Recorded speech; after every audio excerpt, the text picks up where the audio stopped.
এবার আপনাদেরকে বিখ্যাত একটা হাদিস শোনাবো। হাদিসটার কিতাবের নাম মুস্তাদে আহমদ, হাদিস নাম্বার 18,557 নাম্বার হাদিস। নবীজির এক সাহাবা নাম বারা ইবনে আযিব রাদিয়াল্লাহু তাআলা আনহু। নবীজির এক সাহাবা নাম বারা ইবনে আযিব রাদিয়াল্লাহু তাআলা আনহু। এই বারা ইবনে আযিব নবীর এক সাহাবা। উনি বলেন, খরজনা মা রাসূলিল্লাহি সাল্লাল্লাহু আলাইহি ওয়াসাল্লাম ফি জানাজাতি রাজুলিন মিনাল আনসার। হাদিসটা দিল লাগায় শুনেন, আগে বুঝেন। আপনারা উত্তর পাড়ার মানুষ দক্ষিণ পাড়া এক ব্যক্তির জানাজায় যাবেন, উত্তর পাড়ার মানুষ দক্ষিণ পাড়া জানাজায় যাবেন। তো জানাজায় আপনারা রওনা করছেন, জানাজায় যার জানাজা পড়বেন তার জানাজায় যাওয়ার আগে দেখছেন বাঁশ তলার মধ্যে তার কবরটা খোঁড়া হয়েছে, এরকম হতে পারে না? মানে তাকে এখনো কবরে দেওয়া হয় নাই, এর আগে আপনারা তার কবরের সামনে দিয়ে তার জানাজায় যাইতেছেন, এরকম হতে পারে কিনা? নবীজি বলেন, নবীজির সাহাবা বারা ইবনে আযিব বলেন, আমরা নবীজির সাথে বের হইলাম। বের হওয়ার পর এক আনসারী সাহাবার জানাজা পড়ার জন্য রওনা করলাম। রওনা করার পর আমরা যাইতে যাইতে আনসারী সাহাবার জানাজায় যাওয়ার আগে তার কবরের সামনে দিয়ে আমরা যাইতে লাগলাম। আনসারী সাহাবার জন্য যেই কবরটা খোঁড়া হয়েছে, গর্ত করা হয়েছে, ওই কবর দেখার পর আল্লাহর নবী কবরের সামনে বসে গেছে। কবরের সামনে নবীজি বসে গেছে। সাহাবারা বলেন, ওয়া জালাসনা হাওলা, আমরাও নবীর সামনে, তার সামনে কবরের পাশে বসে গেলাম। আপনারা সামনে যেইভাবে বসা, সাহাবারা কয় আমরা এইভাবে বসলাম। বসার পর নবীর দিকে আমরা তাকায় রইলাম, চেহারাটা এই দিকে তাকান। একটা আল্লাহ নবীর হাতে একটা লাঠি, নবীর হাতে একটা লাঠি, ফিয়াদিহি উদুন, একটা লাঠি আনকুতুবিহি ফিল আর, এই লাঠি দিয়া জমিনের মধ্যে নিচের দিকে তাকায় আঁকা আঁকি করতেছে। অনেক সময় মুরব্বী যাদের হাতে লাঠি থাকে এদের সাথে যদি রাস্তায় দাঁড়ায় দাঁড়ায় কথা বলেন, এমনি মনের অজান্তে দেখবেন লাঠি দিয়ে আঁকতেছে মাটিতে, এটা হয়। কিন্তু আমাদের নবীজির হাতে একটা লাঠি, এই লাঠি দিয়া এইভাবে মাটিতে আঁকা আঁকি করতেছে, বসা বসা। সাহাবারা বলেন আমরা এমন ধীরস্থির ভাবে বসা, কান্না আলা রুউসিনা আত-তায়র, আমাদের মাথার উপরে যদি পাখিও বসে আমরা টের পাবো না, এমন সুন্দর ভাবে বসে রইছে, চুপচাপ বসা। কিন্তু আমরা টেনশনে আছি, কিরে নবীজি একটু উপরে তাকায় না, খালি এমনি রইছে, উপরে তাকায় না, এইভাবে উপরে তাকায় না। সাহাবা বলেন ফারফা রাসাহু, হঠাৎ আল্লাহর নবী উপরে মাথা উঠাইলেন। আমরা নবীর দিকে এক দৃষ্টিতে এইভাবে তাকায় রইলাম। মাথা উঠানোর পর কবরের দিকে আল্লাহর নবী তাকাইলেন, তাকায় বললেন, এ সাহাবাদের দল, ইস্তাইযু বিল্লাহি মিন আযাবিল কবরি মাররাতাইনি আও সালাসা। সাহাবাদের দিকে তাকায় বললেন, তোমরা এই কবর থেকে, আল্লাহর কাছে কবরের আযাব থেকে পানাহ চাও। এই কথাটা নবী 2 বার অথবা 3 বার বললেন। সাহাবাদেরকে আল্লাহর নবী কেন বললেন? কারণ কবর এমন একটা ভয়ঙ্কর জায়গা। কবর আমাকে, আপনাকে, আমাদের সকলকে প্রত্যেকদিন ডাক দিয়ে বলে, আনা বাইতুল গুরবা, আমি কিন্তু অপরিচিত ঘর, আমার কাছে আসার আগে চিন্তা ভাবনা করে আসবা। আনা বাইতুল ওয়াহদা, আমি একা থাকার ঘর, আমার কাছে আসার আগে চিন্তা ভাবনা করে আসবা। আনা বাইতুদ দুদ, আমি পোকামাকড়ের ঘর, আমার কাছে আসার আগে চিন্তা ভাবনা করে আসবা। আনা বাইতুত তুরাব, আমি মাটির ঘর, আমার কাছে আসার আগে চিন্তা ভাবনা করে আসবা। মুসলমান মাটির উপর যখন একটা দৌড় দেন, সাবধানে দৌড় দিবেন। এক বর্ণনায় পাওয়া যায়, জমিনের উপর যারা জোরে জোরে চলে, হতে পারে এর কারণে কবর তার সাথে ভয়ঙ্কর আচরণ করবে। কবর বলবে, আমার পিঠের উপর বড় ধম্ব বরে তুমি চলেছিলা, আজকে আমি কবরের আচরণ তুমি লক্ষ্য করতে পারবা। এক বর্ণনায় কবর এমন চাপ দিবে, চাপ দেওয়ার পর আপনার 2 পাশের সিনার হাড্ডিগুলা একটা আরেকটার মধ্যে ঢুকে যাবে। নবী বলেন, কবর থেকে তোমরা পানাহ চাও, কবরের আযাব থেকে পানাহ চাও। কথাটা নবী 2 বার অথবা 3 বার বললেন। এবার আল্লাহর নবী কয়, জানোনি কেন? ফাইন্নাল আবদাল মুমিনা ইযা কানা ফি ইনকিতাইম মিনাদ দুনিয়া ওয়া ইকবালিম মিনাল আখিরাহ। মুমিন যখন দুনিয়া থেকে বিদায় নেওয়ার সময় হয় আর আখিরাতের দিকে যখন মুমিন রওনা করা শুরু করে দেয়, নাজালাত ইলাইহি মালাইকাতুম মিনাস সামা বিদুল ওয়ুজুহ, সুন্দর চেহারাওয়ালা আল্লাহর হাজার হাজার ফেরেশতারা ওই ঈমানদারের আত্মাকে স্বাগত জানানোর জন্য উপস্থিত হয়ে যায়।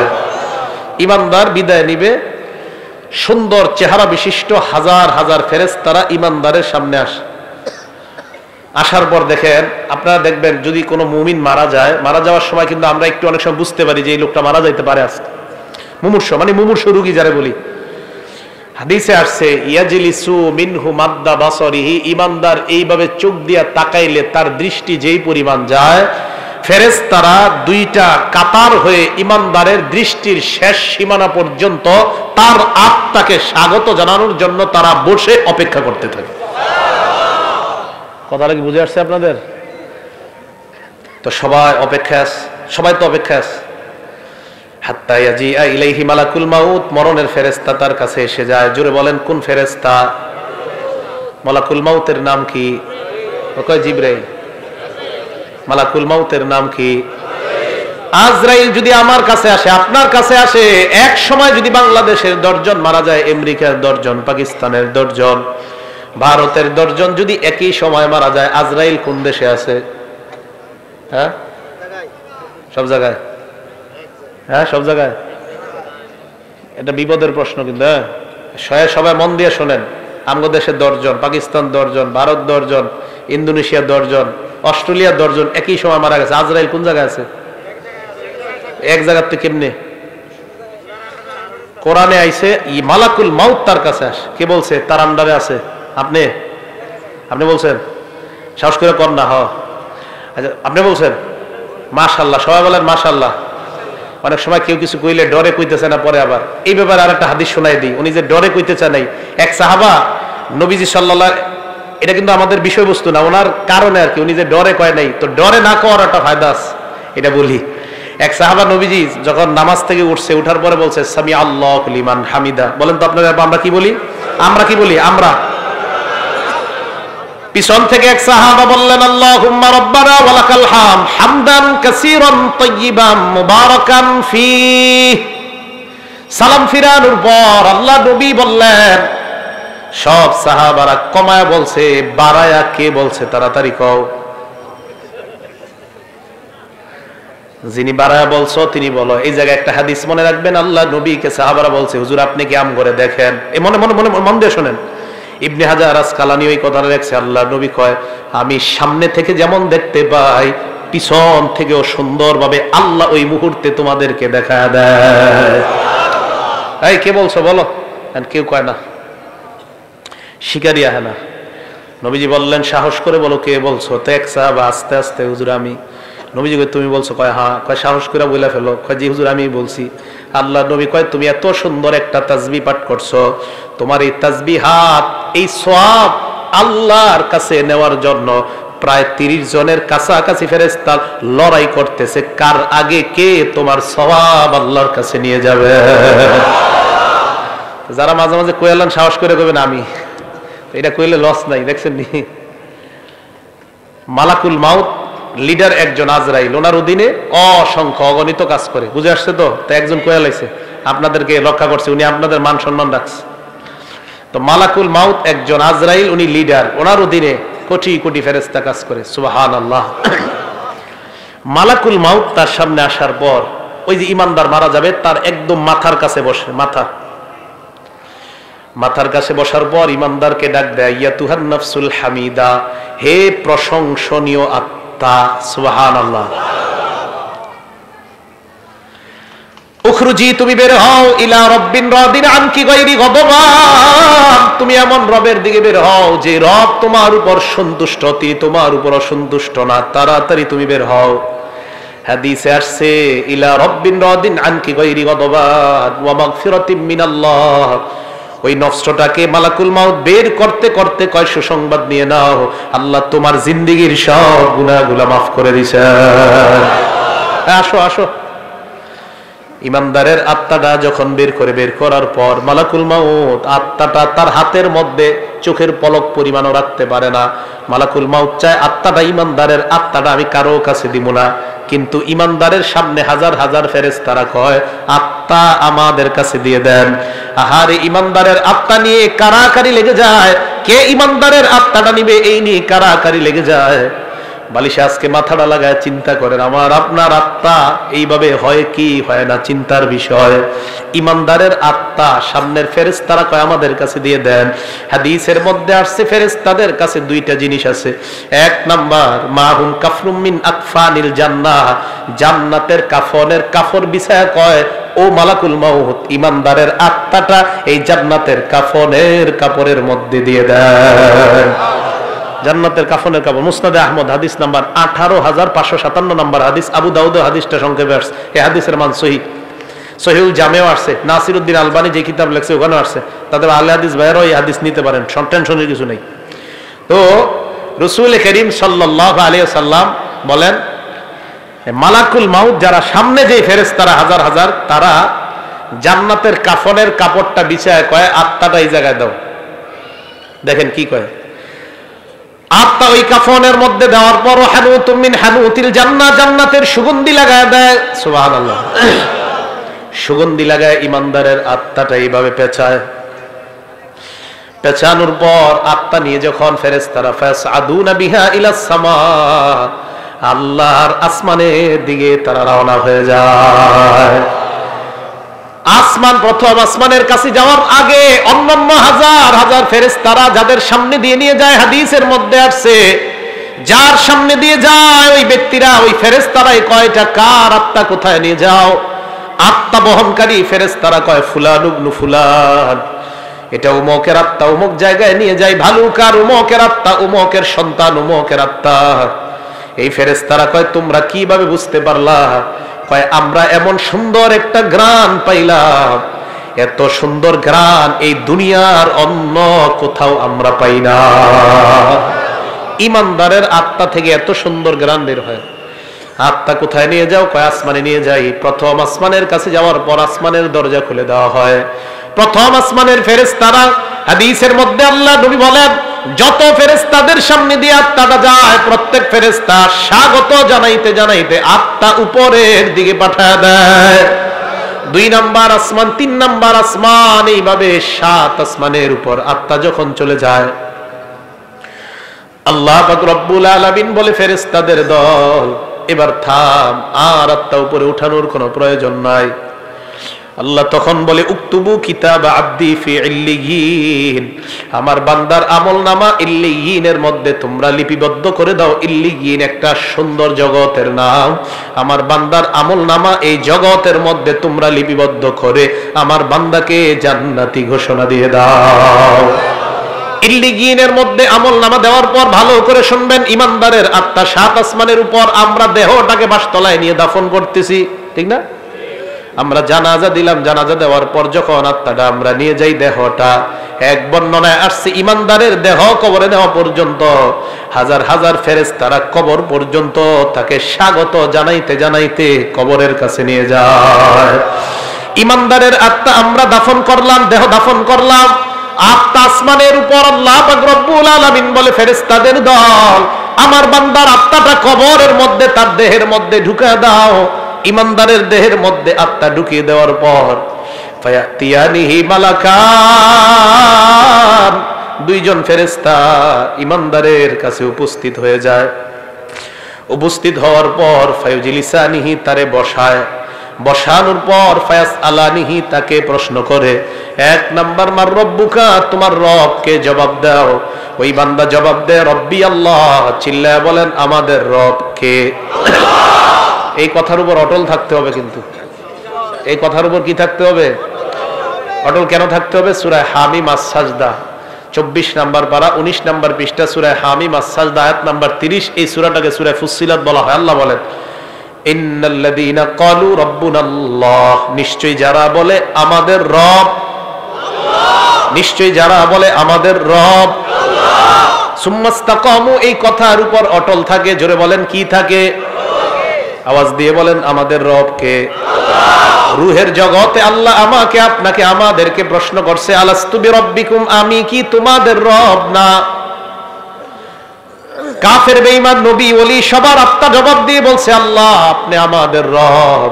বেঈমানরাও বলছে আপনি আমাদের রব, ইমানদাররাও বলছে আপনি আমাদের রব, নবী ওলি ওলামায়ে কেরাম সাধারণরাও বলছে আপনি আমাদের রব। এবার আসেন, আল্লাহ বলছে আমি কি তোমাদের রব না? এই কথার অর্থ হলো 6টা। জোরে বলেন কয়টা? 1 নাম্বার, আমি কি তোমার ব্যক্তি জীবনের রব না? 2 নাম্বার, আমি কি তোমার পারিবারিক জীবনের রব না? 3 নাম্বার, আমি কি তোমার সামাজিক জীবনের রব না? 4 নাম্বার, আমি কি তোমার অর্থনৈতিক জীবনের রব না? 5 নাম্বার, আমি কি তোমার রাষ্ট্রীয় জীবনের রব না? 6 নাম্বার, আমি কি তোমার আন্তর্জাতিক জীবনের রব না?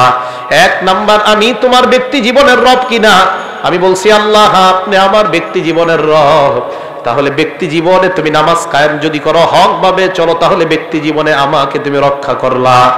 তুমি তোমার পারিবারিক জীবনে আমাকে রব মানেছো কিনা? হ্যাঁ মাবুদ, আপনাকে আমি পারিবারিক জীবনে রব মানলাম। তোমার বিবি বেপরদায় চলে কেন? মাবুদ, আমি আমার বিবিকে বেপরদায় চালাই না, বিবি উল্টা পাল্টা নিজের থেকেই চলে, তাহলে সমস্যা নাই। আর যদি বলেন বিবি আমার আশকারায় পর্দা করে না, আল্লাহ বলবেন তাহলে তুমি পারিবারিক জীবনে আমাকে রব মানো নাই। আপনি আপনার বিবিকে নামাজি বানাইতে পারেন না, আপনার ছেলেকে নামাজ পড়তে বলেন না, মেয়েকে নামাজ পড়তে বলেন না, তার মানে পারিবারিক জীবনে আল্লাহর রব মানেন নাই। 3 নাম্বার, সামাজিক জীবনে রব। সমাজের কয়টা মানুষের দাওয়াত দিছেন? নামাজের দাওয়াত দিছেন কয়টা? সৌদি আরবের হুজুরে আর খুঁজে ফতুয়া পায় না, তাবলিগ ওয়ালা করে বিরুদ্ধে ফতুয়া দিছে। তাস খেলা, জুয়া খেলা, মদ বার হয়। সৌদি আরবে হালাল জুয়াখানা খুলছে। কি জুয়াখানা? নাম দিছে হালাল জুয়াখানা। তাস খেলা হয়, মদ হয়, জুয়া হয়। আর আমাদের দেশে রিয়াল খোর হুজুররা কয় খুব ভালো কাজ করেছে, অথচ তাস খেলা, জুয়া খেলা, গানের বিরুদ্ধে কথা কয় না। বুঝতে হবে এই রিয়াল খোর হুজুর যারা, এগুলারে সময়ে সময়ে চেনা যায় এরা আসলে হুজুর না, এরা ইসলামের লেবাসদারি মুনাফিক মার্কা শয়তান। সৌদি আরব আর কিছু খুঁজা পায় না, ফতুয়া দিয়ে দিল তাবলিগওয়ালারা ঠিক না, মায়েরা মানুষের পায়ে ধরে ধরে মসজিদে আনে, এরা ঠিক না। কি ঠিক? তাস খেলা ঠিক, জুয়া খেলা ঠিক। সৌদি আরবের এই সমস্ত ফতুয়া গণার টাইম নেই আমাদের, এদের গণার টাইমই নেই। আপনারা চিন্তা করেন না, আমাদের দেশে ওলামায়ে কেরাম এমন আছে যারা ওই দেশে আলেমদেরকে গণাই ধরে না, বসতে বলেন এদেরকে গণাই পাত্তাই দেয় না, এইগুলা গণার মধ্যেই নেই। এরা ফতুয়া দেয়, কয় তাবলিগওয়ালারা ঠিক না, বেহক, এই হক। বইয়া টাস খেলবার ফতুয়া দিবা, তুমি ওই টাস খেলুন না ফতুয়া মার্কা আমাদের ওলামায়ে কেরাম। আর আমাদের দেশের মুসলমান কেন, সারা পৃথিবীর মুসলমানরা ওই টাস খেলা মার্কা হুজুরদের ফতুয়া গ্রহণ করবে না, ফতুয়ার খুঁজে পায় না। তাবলিগওয়ালারা খারাপ। তো 3 নাম্বার, সামাজিক জীবনের রব। মানুষের দূরে দূরে নামাজে আনে, এইটা ভালো লাগে না। 4 নাম্বার, অর্থনৈতিক জীবনের রব কে বলেন? তাহলে সুদ খান কেন? অর্থনৈতিক জীবন যদি রব হয় আল্লাহ, তাহলে সুদের কারবার কেন করো? 5 নাম্বার, রাষ্ট্রীয় জীবনের রব কে বলেন? তাহলে রাষ্ট্রীয়ভাবে ইসলামের কোন মিছিল ডাক দিলে যাওয়ার জন্য সবাই রাজি আছেন কিনা? আন্তর্জাতিক জীবনের রব কে বলেন? আন্তর্জাতিক ভাবে যদি আল্লাহ বা নবী অথবা ইসলামকে অপমান করা হয়, বাংলাদেশের মুসলমানরা মুসলমান হিসাবে আমরা প্রতিবাদ সর্বস্তরে জানাইতে রাজি আছি না? এটাই হবে 6 জীবনে রব মানা। মনে থাকবে তো? তো আল্লাহরে বলছি আল্লাহ আপনি আমাদের রব। এবার আসেন সূরা হামিম আস-সাজদা 30 নম্বর আয়াতে, নিশ্চয়ই যারা বলে আমাদের রব কে, কয় জীবনে? এই তো মাশাআল্লাহ, বলেন নিশ্চয়ই যারা বলে আমাদের রব কে, কয় জীবনে? কবরের মধ্যে প্রশ্ন করবে তোমার রব কে, ওই ব্যক্তি জবাব দিবে আমার রব হলেন আল্লাহ। 2 নাম্বার, ওমা দীনুকা, তোমার ধর্ম কি? জবাব দিবে দীনিয়াল ইসলাম, আমার ধর্ম হলো ইসলাম। 3 নাম্বার প্রশ্ন করবে ওয়ামান হাদার রাজুলুল্লাযী বুইসা ফীকুম, এই মানুষটাকে চেনো যাকে তোমাদের মাঝে প্রেরণ করা হয়েছে? জবাব দিবে হাজা নবিয়ুনা মুহাম্মাদুন সাল্লাল্লাহু আলাইহি ওয়াসাল্লাম, উনি আমাদের নবী মুহাম্মদ সাল্লাল্লাহু আলাইহি ওয়াসাল্লাম। এই প্রশ্নের 3টা জবাব দেওয়ার পর ফেরেশতারা বলবে কিভাবে তুমি এই প্রশ্নের জবাব জানতে পারলা? ওই ব্যক্তি জবাব দিবে করাতু কিতাবাল্লাহ, দুনিয়ার মধ্যে আল্লাহর কালাম পড়েছিলাম, না পড়লে পারলেও উলামায়ে কেরামের কাছে গিয়েছিলাম, মাহফিলে তাফসীরে গিয়েছিলাম, উলামাদের সোহবতে থাইকা প্রশ্ন 3টার উত্তর আমরা জেনে নিয়েছি। আল্লাহ ও ফেরেশতারা, এইভাবে দুনিয়ার মধ্য থেকে প্রশ্ন তিনটা যাই না কবরের মধ্যে আসলাম। ফেরেশতাদের সাথে ওই বান্দার কথোপকথনের পর্যায়ে আল্লাহ ডাক দিয়ে বলবে, এ ফেরেশতারা থাম, সুবহানাল্লাহ, থাম থাম, আন সাদাকা আব্দি, আর প্রশ্ন করার দরকার নাই।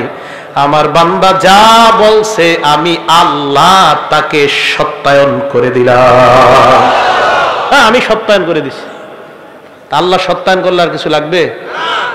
এবার দেখেন, সত্যায়ন করার পর আল্লাহ কি কয় দেখেন। আহারে, আমি আপনি আমরা আমাদের আব্বা আমাদের দাদা মারা গেলে, হ্যাঁ, আমি আমার আব্বারে দাফন করছি, মনে আছে? ডিসেম্বরের 5 তারিখ 9টা বাজে, ডিসেম্বরের 4 তারিখ মারা গেছে, 5 তারিখ 9টার দিকে দাফন করছি। কবরে নাইমা মাটিটা আমি হাত দিয়ে ওই দিন দেখছিলাম, প্রচন্ড ঠান্ডা দেখছিলাম, অনেক ঠান্ডা, অনেক ঠান্ডা। তখন মনে হয়েছিল যে দুনিয়াতে মা বাবা সন্তানরে কত সুখ শান্তিতে রাখা যায়। শীতকালে একটা সন্তান কষ্ট পাবে, কোনো বাবা চায় না, মা চায় না। অথচ আমি আপনি আমরা আমাদের বাবাকে 3টা পাতলা কাপড়ে ওই প্রচন্ড ঠান্ডা মাটির নিচে রেখে আসি। আমি আপনি আজকে মারা গেলে আমার আপনার সাথে এলাকাবাসী এটাই করবে, এটাই চূড়ান্ত সত্য কথা।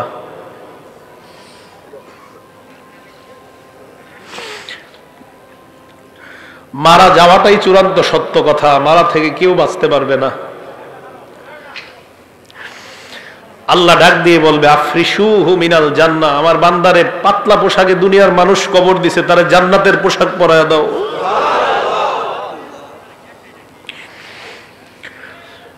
কে জানে আমার আপনার নসিবে এই পোশাক আছে কিনা।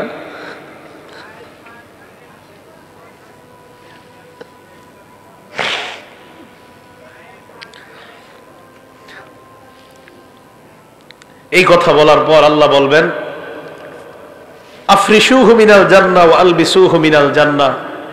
প্রথমে বলবেন, আমার বান্দার কবরটা জান্নাতের বিছানা বিছায়া দাও। ওয়া আলবিসুহু মিনাল জান্নাহ, তার শরীরে জান্নাতের পোশাক পরায়া দাও। এরপর বলবে, ওয়াফতাহু লাহু বাবান ইলাল জান্নাহ, তার কবর থেকে জান্নাত পর্যন্ত একটা দরজা খুলে দাও, কবর থেকে যেন জান্নাতের নিয়ামতগুলা দেখতে পায়। জান্নাতের দরজা খুলে দেওয়ার পর বান্দা তাকায় দেখবে জান্নাতের হুররা নাচানাচি করতেছে। ওই বান্দার মন চাইবে হুর স্পর্শ করার জন্য। আল্লাহ বলবে, নামকানাউ মাতিল আরুস, বান্দা তুমি থামো, বাসর রাতের দুলার নেই তুমি ঘুমিয়ে যাও। লা ইউকিজুহু ইল্লা আহাব্বা আহলিহি, বাসর রাতে ফজরের আজান হয়ে গেলে তোমার প্রিয়তমা ছাড়া তোমাকে অন্য কেউ জাগ্রত করার মতো ঘরে কেউ থাকে না। কবরের মধ্যে তুমি আসছো, এই জায়গায় তোমার প্রিয়তমা নাই, প্রিয়তম নাই। ইমানদার, আমি আল্লাহ তোর প্রিয়তম হয়ে গেলাম। কিয়ামতের মাঠে আমি তোকে উঠাবো। ঘুমা ঘুমা, তুই ঘুমা, এখনো জান্নাতে যাওয়ার সময় হয় নাই, কবরে থাকো। তোমার তো কবর থেকে জান্নাতের নিয়ামত উপভোগ করার সুযোগ দিয়েছি, থামো। আরেক বর্ণনায় আসছে, ফায়ুফসাহু লাহু কবরুহু, তার কবরটা বিশাল প্রশস্ত করে দেওয়া হবে। মাদ্দা বাসরিহি, তার দৃষ্টি যতটুকু যায় এই পরিমাণ প্রশস্ত করে দেওয়া হবে।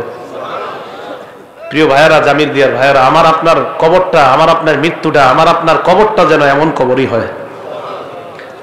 আমি আপনাদের জন্য দোয়া করবো, আপনারা আমার জন্য দোয়া করবেন। কে মারা যায় এটা নিশ্চিত বলা যায় না আমি জান্নাতি, নিশ্চিত বলা যায় না আপনি জান্নাতি, নিশ্চিত বলা যায় না আমি জাহান্নামী, নিশ্চিত না আপনি জাহান্নামী। কত কিছু ভাবেন যে কত বড় হুজুর সামনে বসছে, কিন্তু আমি যদি জান্নাতি না হই কি লাভ হবে বলেন আমার এই সার্টিফিকেটের। এই জন্য মরণের চিন্তাটা খুব বেশি করা দরকার। আল্লাহ আমাদের সকলকে তৌফিক দান করেন। ওই বান্দাকে কবরের মধ্যে রাখার পর হঠাৎ ওই বান্দা যখন কবরে থাকবে, এক বর্ণনা আসছে বান্দা দেখবে তার কবরে সুন্দর একটা মানুষ। হ্যাঁ, এই তুমি কে?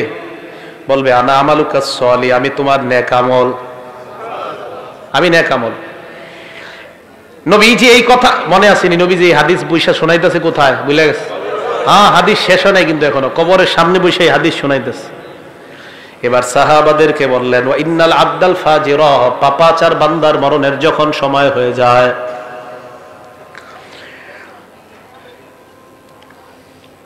ইজা কানা ফি ইনকিতাইম মিনাদ দুনিয়া ওয়া ইকবালিম মিনাল আখিরাহ, পাপাচার বান্দা যখন দুনিয়া থেকে বিদায় নেওয়ার সময় হয়, নাযালাত ইলাইহি মালাইকাতুম মিনাস সামা সুদুল ওয়ুজুহ, ফেরেশতাদের চেহারাগুলো হবে বড় ভয়ঙ্কর, কালাকৃতি বিশিষ্ট হাজার হাজার ফেরেশতারা তার সামনে আসবে। ইমানদারের মতো তার চোখের দৃষ্টি যতটুকু যায়, ওই ফেরেশতারাও সালার একটা বস্তা নিয়ে, সালার চটনিয়া তার সামনে আসবে। হাদিসে আসছে মাহুমুল মাসুহ, এইগুলা নিয়ে তার সামনে উপস্থিত হওয়ার পর ওই বান্দার সামনে ইয়াজিয়া ইলাইহি মালাকুল মাউত হাত্তা ইয়াজিআ ইলাইহি মালাকুল মাউত, মরণের ফেরেশতা আসবে। আসার পর তার মাথার কাছে বসবে, বসার পর বলবে আইয়াতুহান নাফসুল খাবিসা, হে খারাপ আত্মা উখরুজি, তুই বের হ। ইমানদারের কথাটা ভুল হয়ে গেছে একটা জায়গায়, একটু ভুল মানে ভুলে একটু জায়গা বলি নাই। ইমানদারের আত্মাটা যখন বের হবে, আমি আপনাদেরকে দৃশ্যটা দেখাই। ইমানদারের আত্মা বের হবে কিভাবে দেখেন, হাদিসে নবীজি দেখাই দিচ্ছে। এই যে এইভাবে তাকান, এদিকে তাকান সবাই, দেখেন পানি পড়তেছে না, এই শেষে ফোঁটাগুলো পড়তেছে না শেষে। নবীজি বলেন তাসিলু কামা তাসিলুল কাতরাতু মিন ফিস সিকা, একটা পাত্রের শেষের দিকের ফোঁটাগুলা যেমন আস্তে আস্তে সুন্দর মতো পড়ে, ইমানদারের আত্মাটা এইভাবে সুন্দর মতো তার থেকে বের করে নেওয়া হয়। হাদিসে এবার আল্লাহ নবী বলেন পাপাচার বান্দার সামনে যখন ফেরেশতা আসবে, আসার পর তাকে বলবে হে খারাপ আত্মা, তুই বের হ। খারাপ আত্মাটা যখন বের হবে, বর্ণনার মধ্যে আসছে লোহা ভিজা রুইয়ের মধ্যে যদি আপনি লোহা ঢুকান, ওই ভিজা রুইগুলা থেকে লোহাটা বের করা অনেক কষ্টকর। ভিজা রুই থেকে লোহাটা বের করা কষ্টকর। অথবা তাকান, আমার আপনার পশমের গোড়ায় গোড়ায় যদি কাঁটা দিয়ে আঘাত করা হয়, যেমন কষ্ট হয় লোহা, ওই রুই থেকে তুলা থেকে বের করা যেমন কষ্ট হয়, আরে পাপাচারের আত্মাটা এইভাবে কষ্ট দিতে দিতে তার থেকে বের করা হয়। আল্লাহ আমাদেরকে আপনি সুন্দর মৃত্যু দিয়েন, আল্লাহ আমাদেরকে আপনি সুন্দর মৃত্যু দিয়েন। জুমার দিন নামাজরত অবস্থায় সিজদার মধ্যে আল্লাহ ইমানি হালাতে কপালটা ঘরমুক্ত অবস্থায় যেন আমরা দুনিয়া থেকে বিদায় নিতে পারি, আল্লাহ তৌফিক দান করেন। পাপাচার বান্দার আত্মাটা মালাকুল মাউতের হাতে আসার পর, ওই মালাকুল মাউত আত্মাটা নিয়ে রাখার পর সামনের ফেরেশতারা কয় এটা তাড়াতাড়ি সালার বস্তায় ঢুকাও, গন্ধে টিকতেছি না।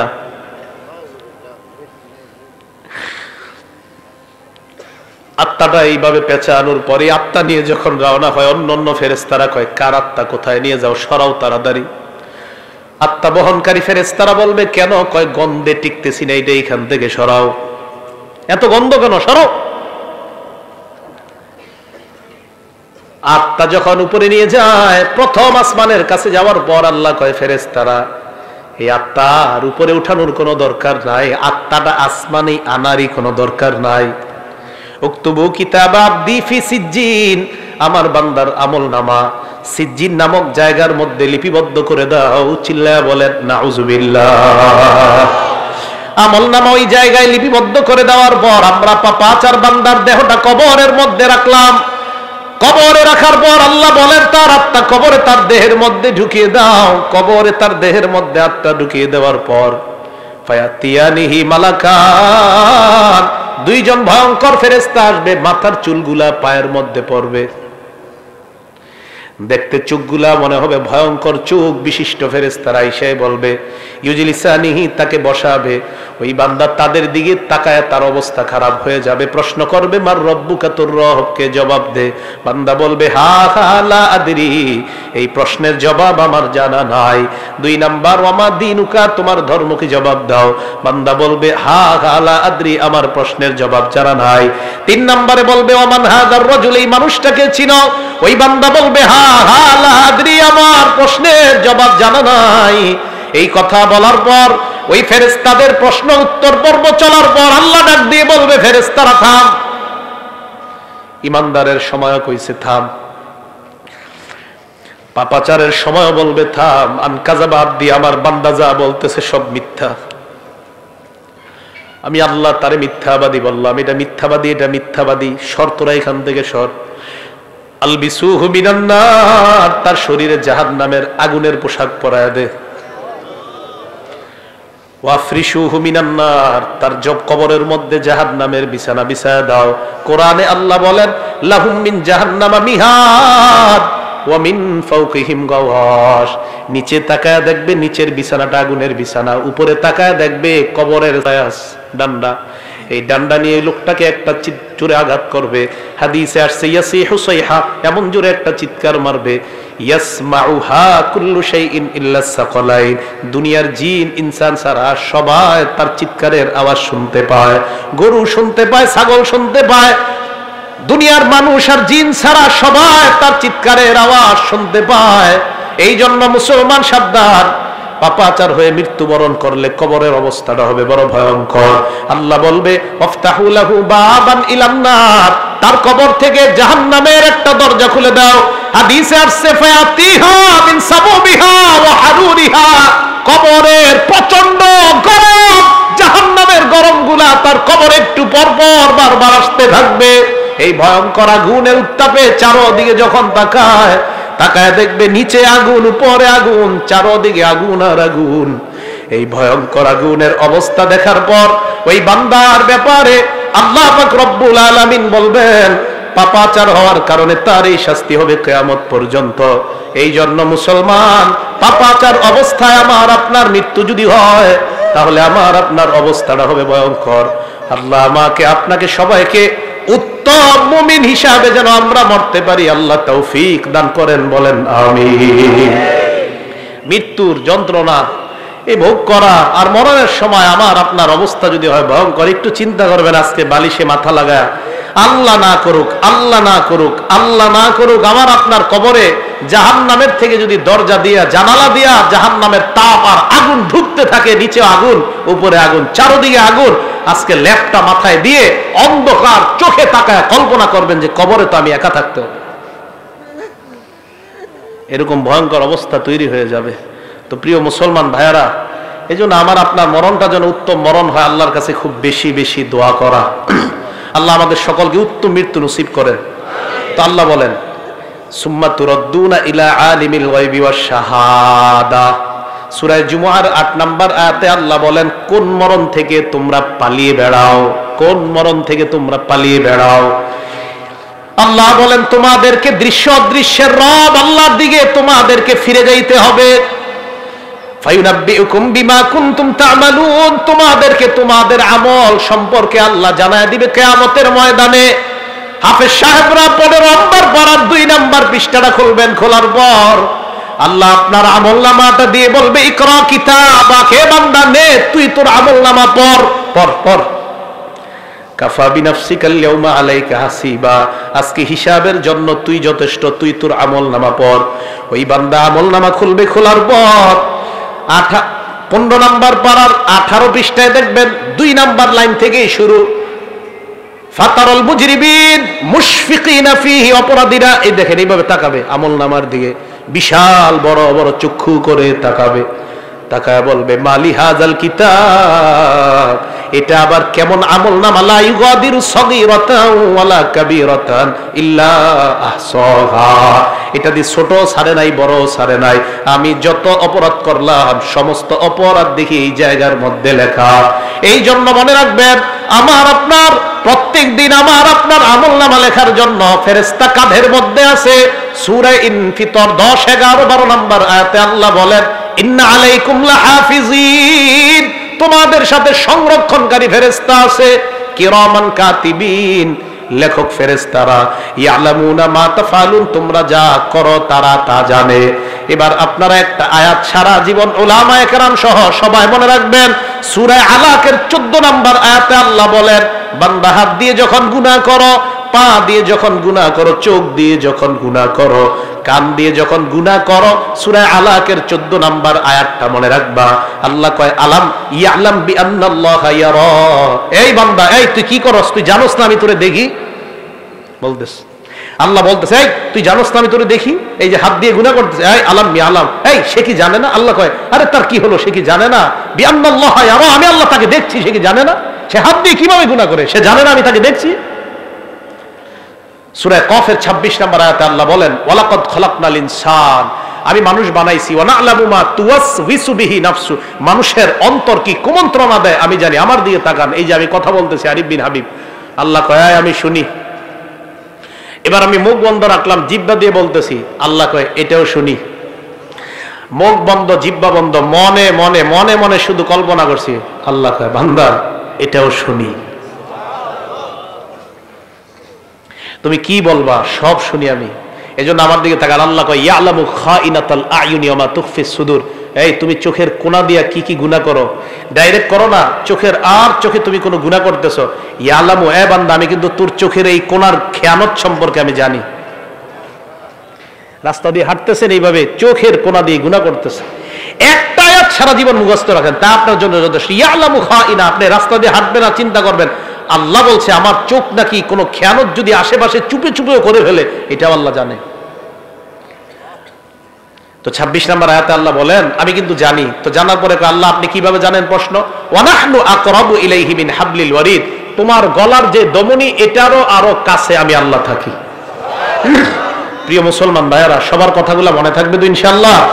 তাহলে মৃত্যুর যে ভালো 15টা লক্ষণ বলা হলো, এই লক্ষণগুলো আমরা মনে রাখবো এবং আমরা বেশি বেশি আমল করব, মৃত্যুর প্রস্তুতি নিব।